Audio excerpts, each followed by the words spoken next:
Le choc sur les matières premières énergétiques pose deux questions à l'Europe.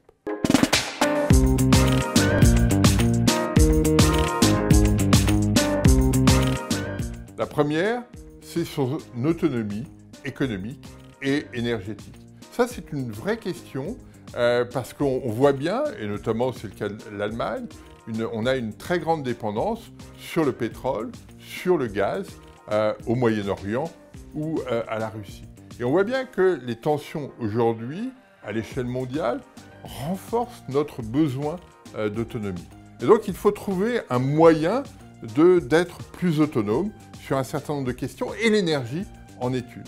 Et on a tous en tête que l'Europe s'est engagée à être neutre sur le plan du carbone en 2050. C'est-à-dire que d'ici là, il faut faire une transition énergétique très rapide, très profonde. Et pour l'instant, ça fonctionnait, mais à un rythme modéré. Le choc énergétique subi avec cette invasion de l'Ukraine par la Russie, eh bien, va nous obliger à réfléchir très différemment sur nos fournisseurs.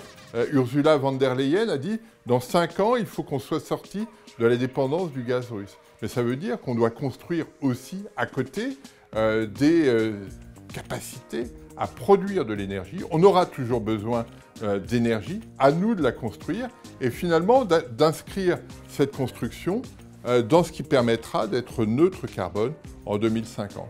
En d'autres termes, la transition énergétique a toutes les chances d'être accélérée par cette catastrophe de l'histoire qu'est l'invasion de l'Ukraine par la Russie.